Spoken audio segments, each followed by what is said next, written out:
जे समविचारी पक्ष आहे, जे बीजेपीच्या ताकदी या जातीयवाद, धर्मवाद, द्वेष निर्माण करणाऱ्या, ध्रुवीकरण करणाऱ्या ताकदीच्या विरोधात जेवढे एकत्र येतील तेवढं लोकांसाठी बरं.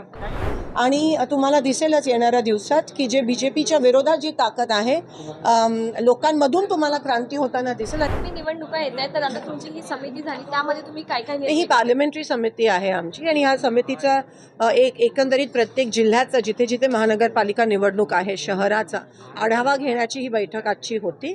आणि ती कोण किती जागा कुठे लढते त्यावर होती. आणि आज दिवसभरात ती चर्चा चालू आहे प्रत्येक जिल्ह्यात, आणि आज संध्याकाळपर्यंत किंवा उद्या सकाळपर्यंत तुम्हाला चित्र स्पष्ट कळेल.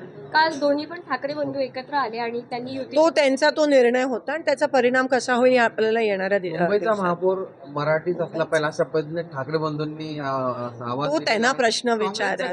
मी काँग्रेस एक सर्वधर्म समभाव आणि सगळ्याला घेऊन चालणारा पक्ष आहे, आणि त्या पद्धतीत आम्ही जेही ह्या वेळेस अशा क्षणाला बीजेपीच्या विरोधात जेवढे पक्ष आहेत त्यांना लढणं, एकत्रित येऊन लढणं गरजेचं आहे. आणि ते आम्ही वेगवेगळ्या जिल्ह्यात जे काही त्या वेगवेगळ्या जिल्ह्याचं समीकरण असेल त्याप्रमाणे आम्ही हा निर्णय घेतो. नसीम खान म्हटलेलं आहे की काँग्रेस म्हणजे नसीम खानचा प्रश्न तुम्ही मला मुंबईचा फारसा माहिती नाही. मला मुंबईचा फारसा. Kuldeep singer, the ex-BJP MLA, is getting bail from Delhi. No, that is absolutely deplorable, and the way the rape victim's mother was treated and beaten up, this shows the mentality of the BJP from top to bottom. They like to objectify women, and they are anti-women, and that's a very RSS thing. It's महाराष्ट्राची पातळी किंवा देशाची पातळी महिलांच्या अब्रूबद्दल बीजेपीची एवढी खाली सरकली आहे, आणि त्यांच्यामुळे हा जो पुरोगामी महाराष्ट्र आहे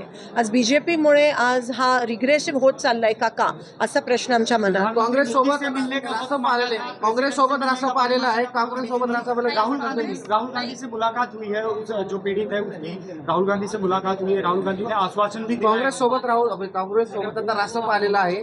काय यावर काय सांगाल? मी तुम्हाला जे समविचारी पक्ष आहे, जे बीजेपीच्या ताकदी या जातीयवाद, धर्मवाद, द्वेष निर्माण करणाऱ्या, ध्रुवीकरण करणाऱ्या ताकदीच्या विरोधात जेवढे एकत्र येतील तेवढं लोकांसाठी बरं.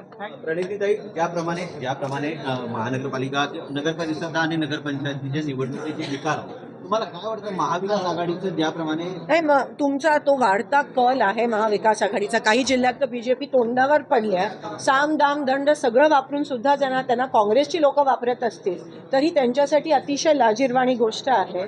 आणि जे बीजेपी म्हणत होतं की हे देश काँग्रेस मुक्त झालं पाहिजे, आज तेच बीजेपी काँग्रेस युक्त होते, त्यांच्याकडे साधा उमेदवार पण नाहीये. ह्याच्यावरूनच सगळं कळतं, आणि लोक खूप हुशार आहेत. लोकांना माहिती असतं कोण इकडून तिथे जात असतं आणि कोण स्थिर नसतं.